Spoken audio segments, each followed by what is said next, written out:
There's something deeper hidden inside Call of Duty's Black Ops series, beyond the explosions, the chaos, and the killstreaks. Two soldiers, born from different eras, shaped by war and haunted by their choices. Russell Adler and David Mason, two names that defined what it means to fight, to lose, and to survive. But what truly separates them? And what connects them in ways even the games never said out loud? Today, we're diving into the minds behind the missions, uncovering how Black Ops 6 and Black Ops 7 transformed not just the story, but the very soul of Call of Duty. Close quote. Paragraph 1. Russell Adler, the shadow of loyalty, 200 words. Russell Adler isn't just a soldier, he's the echo of an era built on deception. In Black Ops 6, Adler stands as the ultimate product of the Cold War, calm, tactical, and psychologically fractured.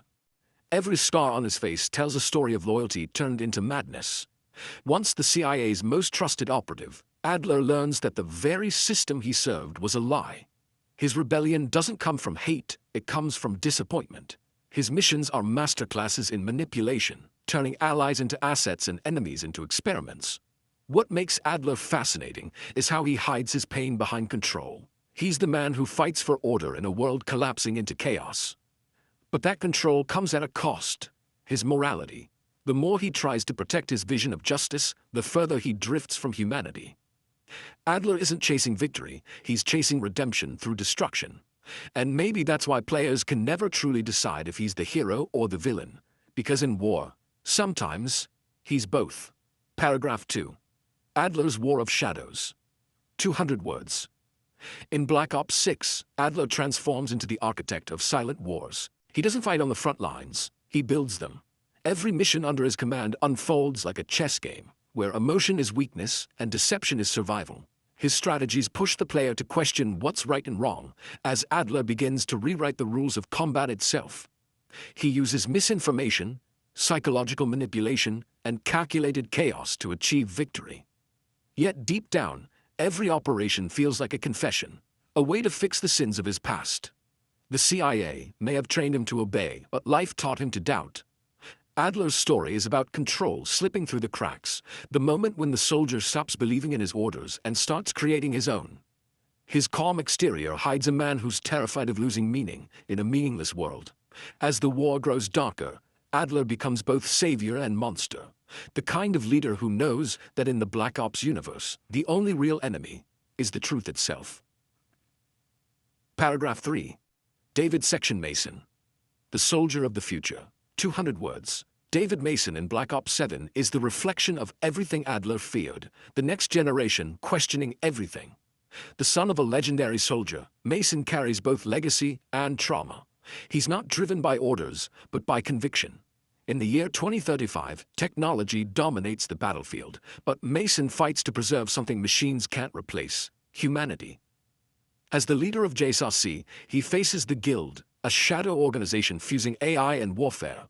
Unlike Adler, who manipulates from the dark, Mason fights in the light. His leadership comes from empathy, not fear. Every mission exposes his emotional depth, a man burdened by his father's past and the weight of his choices. Mason isn't perfect. He breaks, he doubts, he bleeds, but that vulnerability makes him powerful. He embodies the soldier who evolves beyond violence, who understands that victory means nothing if you lose your soul. Mason's story is about redefining strength, not through control, but through compassion. In a future where machines make war easier, he reminds us why humanity still matters. Paragraph 4. Mason versus Adler, Clash of Eras, 200 words. Adler and Mason, two soldiers from different times, bound by the same ghosts. Adler fights to control chaos. Mason fights to confront it. Their philosophies collide like fire and ice. For Adler, freedom requires manipulation. For Mason, it demands truth. Black Ops 7 feels like the echo of Black Ops 6, where Adler's sins become Mason's purpose. Adler believed that the ends justify the means. Mason believes that integrity is the only thing that separates heroes from tyrants. Their conflict isn't about bullets, it's about belief. When Mason uncovers the twisted legacy left behind by Adler's generation, he faces a decision every soldier must make: to follow or to change. Together, their stories bridge the gap between old war and new world, showing that history doesn't repeat, it evolves. Adler's cold rebellion creates Mason's burning conviction, proving that the real war isn't between nations, but between ideals.